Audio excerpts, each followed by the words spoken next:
Let's solve question number 9. The question is, how is core inflation different from CPI headline inflation, and what is the rationale in measuring core inflation? Explain.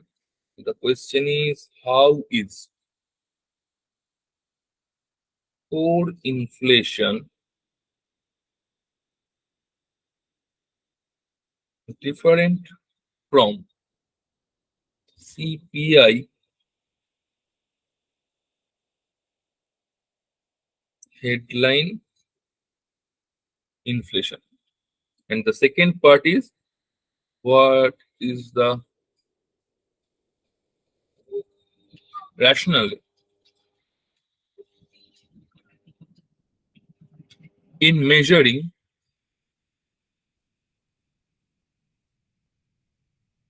core inflation? Explain. Okay. So core inflation and CPI headline inflation are two different measures of inflation, with core inflation providing a more stable and long-term view of price exchange in economy. And the key difference between these two measures are as follows. So I am going to explain this. So just keep in mind that the core and CPI, these two are two different type of inflation. Okay. So core inflation excludes volatile items. The first point is difference. The first point is core inflation excludes volatile items. That means core inflation excludes volatile items such as food and energy prices, which can fluctuate significantly in the short term and to supply and demand shocks. CPI, whereas CPI headline inflation includes all items, including these volatile items, which can result in significant month-to-month fluctuation in the inflation rate. So, core inflation excludes these volatile items like food, etc.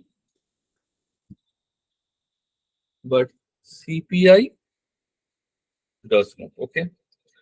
The second point is core inflation reflects underlying inflationary pressure.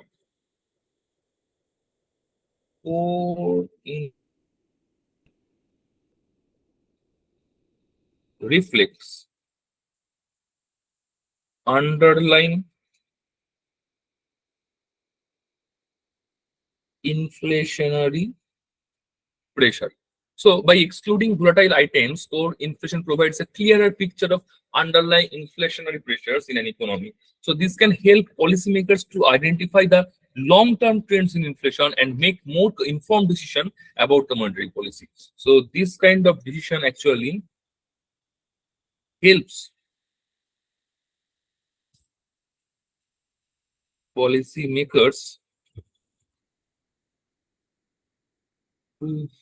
to identify long-term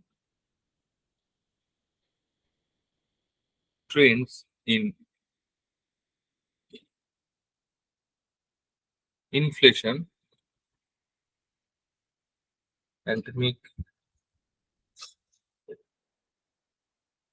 more informed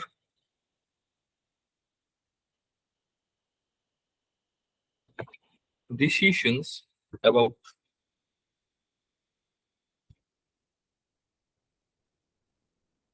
monetary policy. Okay.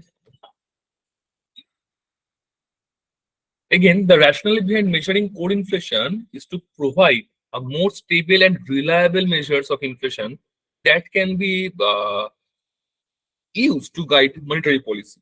Okay. So by excluding volatile items, core inflation provides a more accurate picture, right?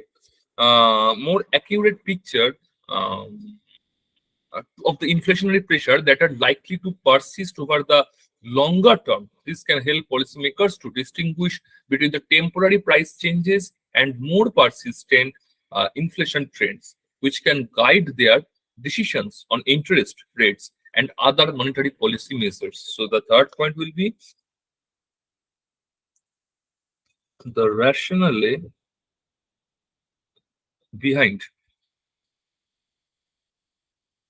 measuring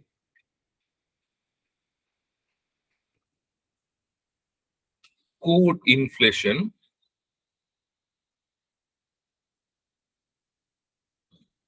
is to provide a more stable and reliable measure of inflation that can be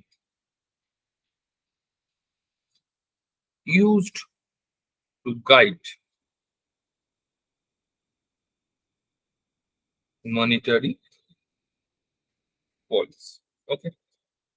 And the fourth point will be that core inflation is often used as a key indicator of underlying inflationary pressures by central banks, such as US Federal Reserve and the European Central Bank.